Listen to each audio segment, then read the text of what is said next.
Hi everybody! So today I want to talk about 20 things in 2020 that happened in my life that I am either happy about or most proud about, or something that I feel most accomplished from the year 2020, despite whatever that happened with coronavirus and the pandemic and the lockdowns everywhere around the world. So first thing on the list is that I get to witness the Northern Lights in Norway, came back home to Malaysia for good after finishing my masters in the UK, got my new job, which I'm currently working at in Alice Smith School in Sri Kembangan.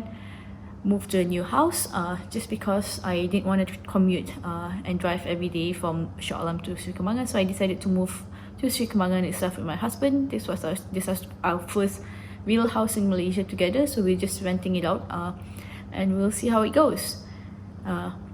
I also went on a family trip with my family to Langkawi. This was in the middle of the pandemic, around August, so it was right after the lockdown was lifted in Malaysia, when we had just a little tiny breathing room before everything starts to go haywire again. I started painting because of the pandemic as well. We bought a bunch of paint kits online from Instagram and started paintings from tutorials and just from Google Images and all that. It was also the first year I celebrated Raya with my in-laws. So ever since we got married 2.5 years ago, 2020 was the first time that I actually get to celebrate Raya with Aiman's family, just because the year before we were stuck in the UK for Raya. So this 2020 was the first time I get to celebrate it with them. I also managed to reach 1,000 subscribers on my personal newsletter, which is an amazing accomplishment. I think that because when I first started it out, I was just hoping to get 100 by the end of the first year. And then last year was my second year doing the newsletter, and I was just hoping to get to 200 or 300. But then we reached 1,000 subscribers on the newsletter, so I'm really grateful and thankful for that. I also talked to a financial advisor last year thanks to the InvestSmart Fin Plan for You event. So that was a free, I think about an hour consultation with the financial advisor, which was a really great and insightful conversation for me to start thinking about future financial plans, future kids' education, retirements, estate plan and everything else. And I also celebrated my birthday in a slightly different way this year. Other than celebrating it with my family, I organized a hangout to actually meet a couple of graduates and students. We went out to a cafe in TTDI and I bought them cakes and drinks, and then we just talked about anything that is on our minds related to career employability and things like that. So that's more of personal accomplishments and goals and things that I've achieved in 2020. So now more onto the professional career side. Other than a new job, I also officially started my side hustle in 2020, and I officially registered my own sole proprietorship, which is my side business. I also delivered my first job search class, which is scary to say the least, as I'm not a teacher, and it was the first ever class that I conducted on my own. But I think it went well, and I've learned a lot from the multiple classes that I've taught after that. I've also delivered my first ever Facebook Live. I did a Facebook Live on my Facebook page about how to utilize LinkedIn as a student or a graduate, which also I think there was hiccups here and there, but I think I learned a lot from the experience of actually doing it. And there was more series of workshops coming up after that, including my collaboration with SEEDS and the Student Association in Korea. So I delivered a resume workshop for them. And then after that, there was a few other workshops, like the resume workshop with UTM workshop, INTIS workshop. So there was a lot of things that I tried and challenged myself to do a lot more.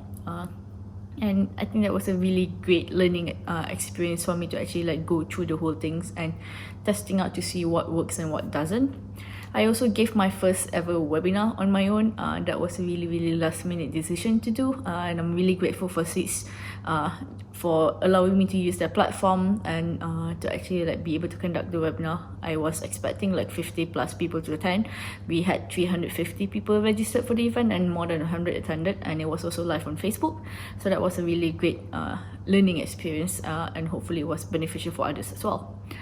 I also attended 2 different summits this year, one of it that I'm currently attending as well, just because it's a few months long. So the first summit that I attended was the Build Beings Virtual Summit, more on talking about how you can develop yourself as a storyteller, be more confident, developing your side business, things like that.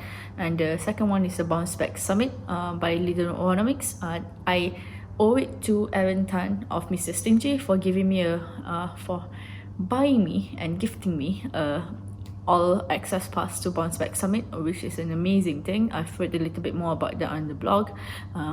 But it's just being able to connect with other inspiring motivators around the world, most people that I'm probably not going to be able to connect with, and it's just so inspiring listening to their stories. And I think the last thing that is the last two things that is going to be on the list is that this year I started, because of the side business, I also started looking into career coaching. So I volunteered with Talent Corp as under their Kisah Siswa career coaching program, and also with HRDF career coaching. So that has been an amazing experience. It's frightening because as a new career coach, it's always scary when you're trying to talk to people, trying to understand them. And me being young, I think it's a bit of an imposter syndrome of trying to like show people that I can actually do things. But it's also a great opportunity for me to like connect with other career coaches out there who has been doing this for ages, and then learning from their experience as well on things that I can improve on for the future.